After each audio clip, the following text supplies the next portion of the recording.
Imagine a book about 240 pages long, filled with elegant, flowing script. But there's a catch. No one on Earth can read it.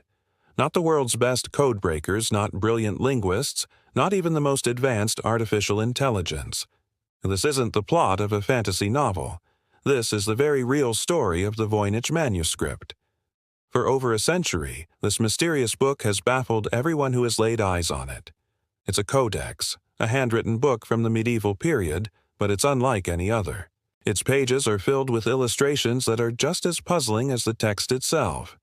We see plants that don't exist in nature, strange astronomical charts with zodiac symbols surrounded by tiny, naked figures, and complex diagrams that look like something out of a forgotten alchemical text. It's beautiful, it's intricate, and it's utterly incomprehensible. So, where did this enigma come from? The manuscript gets its name from Wilfrid Voynich, a Polish book dealer who acquired it in 1912 from a Jesuit college near Rome. Tucked inside was a letter dated 1666, which suggested the book once belonged to the 16th century Holy Roman Emperor Rudolph II. Rudolph was famously obsessed with alchemy and the occult, and he supposedly paid a fortune for it, believing it was the work of the legendary 13th century philosopher Roger Bacon.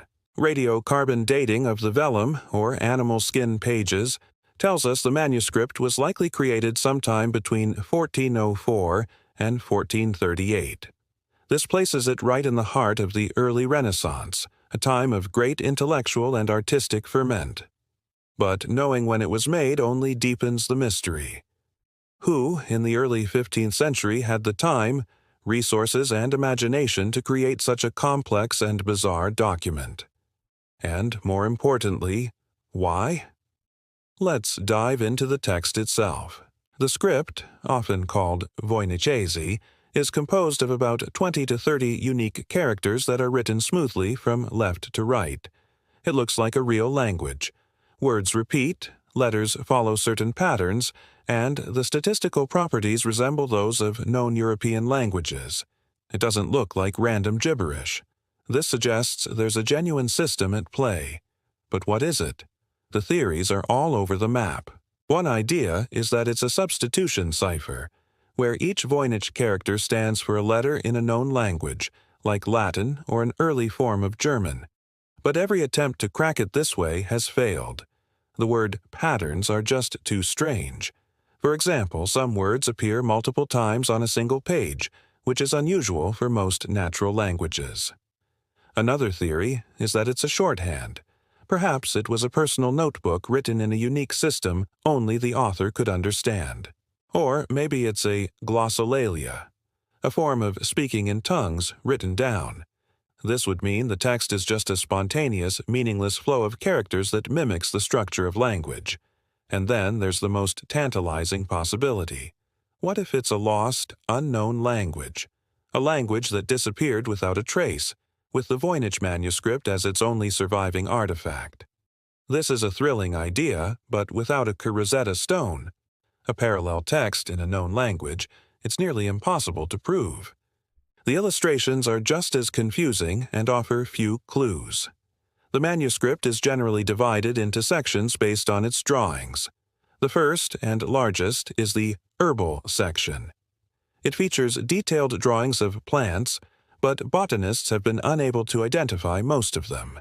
Some look like composite plants, as if someone stitched together the roots of one species, the leaves of another, and the flowers of a third. They are fantastical, impossible creations. Are they plants from another world, or just the product of a wild imagination? Next is the astronomical section, filled with circular diagrams of the sun, moon, and stars. We see zodiac signs like Pisces and Taurus, but they're surrounded by dozens of tiny, nude figures, often holding strange objects or bathing in what looks like a network of tubes. It's a celestial ballet that makes no sense according to our understanding of medieval astronomy. The balneological section, from a Latin word related to bathing, is perhaps the most bizarre. It shows elaborate networks of pipes and pools filled with a strange green liquid. Again, tiny naked figures, mostly female, are seen bathing, interacting, and moving through this complex plumbing system. Some have speculated it could be related to public baths, alchemy, or even human anatomy and reproduction, but the imagery is so surreal it defies any simple explanation. Following this are more pages of unidentifiable plants, a section with what looks like pharmaceutical jars, and finally, pages of solid text with small star-like markers in the margins, often called the Recipes or Stars section. So, who could have created this? The list of potential authors is long and reads like a who's who of historical eccentrics. Roger Bacon was an early favorite, but the carbon dating rules him out by about 200 years.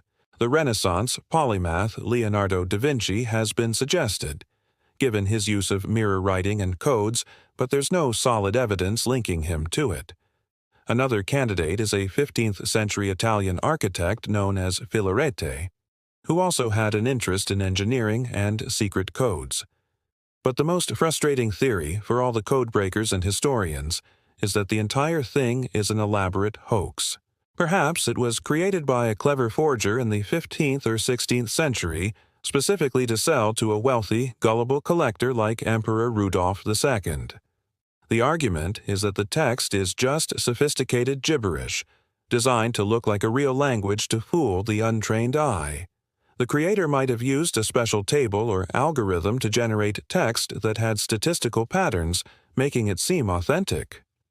If it's a hoax, it's the most brilliant and successful one in history, as it's still fooling us 600 years later. In the modern era, the world's most powerful computers and AI models have been thrown at the problem. In 2018, researchers using machine learning algorithms claimed the text was written in a form of anagrammed, vowel-less Hebrew, but other experts quickly disputed their findings, saying the translations were nonsensical. Every few years, a new headline pops up claiming the Voynich Manuscript has finally been solved, but each claim is soon debunked by the wider academic community. The manuscript guards its secrets well. The book represents a perfect storm of mystery. It combines cryptography, linguistics, art history, and a touch of the fantastical. It's a puzzle box with no key. Was it a medical encyclopedia for a forgotten school of medicine? A prayer book for an obscure religious sect? An alchemist's secret journal? Or simply the diary of a very creative, very lonely person? The truth is, we don't know. And maybe that's the point. The Voynich Manuscript forces us to confront the limits of our own knowledge. It reminds us that there are still things in this world that are truly, deeply unknown. It's a silent testament to a story we may never get to read, a world we may never get to understand. Its pages hold not just strange words and pictures, but also our own fascination with the unknown. For now, it remains the world's most mysterious book, waiting for the one person or the one machine that can finally give it a voice. What do you think? Is the Voynich Manuscript a coded message, a lost language, or the most brilliant hoax of all time? Let me know your theories in the comments below. Thanks for journeying into this mystery with me. If you enjoyed this, don't forget to like, subscribe, and hit that notification bell for more deep dives into the world's greatest unsolved puzzles. See you next time.